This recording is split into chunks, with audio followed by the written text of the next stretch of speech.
Coming up in Tech Tuesday, big news for Apple today, and it's not such great news. That's right. For 13 years, Apple's quarterly sales have grown, but that winning streak came to an end today. Yeah. Today, the tech giant indeed announced revenue in its second fiscal quarter was down by 13%. The company's flagship product, the iPhone, experienced a 16% year-to-year drop. Apple's net income fell 22%, and investors appear rattled as Apple's stock is down 7% in hours after trading. Well, Intel just announced it is laying off 11% of its workforce as the chip maker moves away from a business model based on PCs. They're moving toward a new focus on data centers and wearable technology.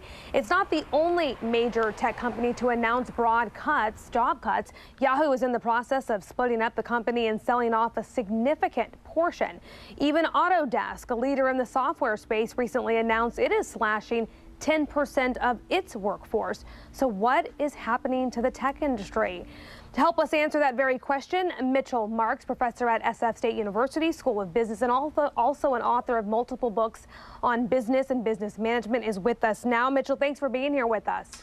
Great to see you again, Kiva. Yeah, well, let's start. What is happening with the tech industry right now? It seems just a little bit off, and how concerned should we be? Well, may I start with a contradiction, please? Yes, please. I'm going to tell you that it's some general things going on and some specific things going on. Okay. Generally, markets do not like uncertainty, okay? And there's a lot of uncertainty, and I'll just start with the election. Who would have thought a Trump nomination in the Republican Party? There might be a brokered election. I don't want to get all political now, but the fact is that's having some bearing on the business markets. The other point is that if you look at all these cases like Intel, Autodesk, Yahoo, there's very specific things going on in each of them. Let's start with Intel. Intel has a very major 12,000 people. That's not small, but they're changing their business model. And I think there's some kudos there for their leadership to be they were a little slow out of the gate perhaps, but they're doing something, not nothing. Now, people might get excited by the fact that there's 12,000 being cut, but actually, and I've been researching downsizings for 25 years, what we find is the companies that do it sharp and deep like they're doing it are better off than a company like Yahoo, which cuts a few people here, a few hundred people there, 1,000 there. I mean, it's never pleasant. It's never nice. Right, because people are losing their jobs. I'm sorry? Because people are losing their jobs, so it makes you wonder what's happening with the industry. Absolutely, and there's a lot of downside pressure. The news at Apple today is not going to help the tech industry. Look, I wasn't surprised when I heard about these results because how many iPhones can people buy? Right. After a while, you buy the new one, enough already. I'm okay with it. So it's not so much that Apple had a down quarter, it's that the down quarter happened at Apple. What I mean by that is any business has a down quarter here and there, big deal.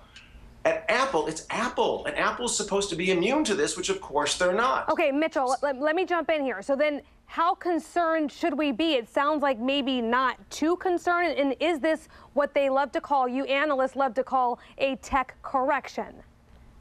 Well, correction is a big word. I don't know that we are quite there yet, but I think that it's going to be corrective. It's going to be easing towards it. I don't think we're going to see something major, but I don't have a crystal ball.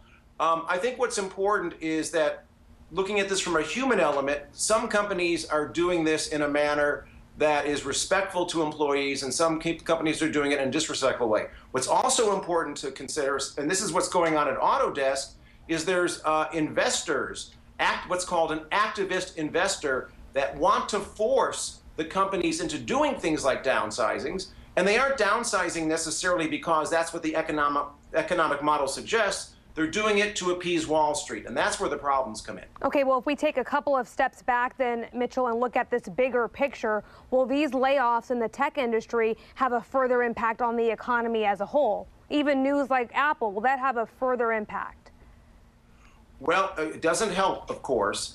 I think what, again, is good about Intel right now is they did it all at once, so other companies can adapt to it.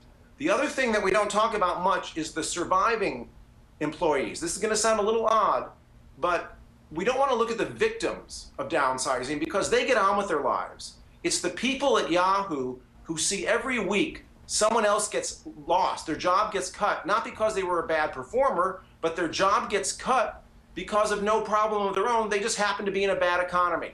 So, Kiba, to answer your question, it is going to have some downward pressure on the markets and on the industry and on our local economy here in the Bay Area, but it's not going to be catastrophic. Okay, Mitchell Marks, great to talk to you once again. A professor at SF State University School of Business and author. Mitchell, thank you.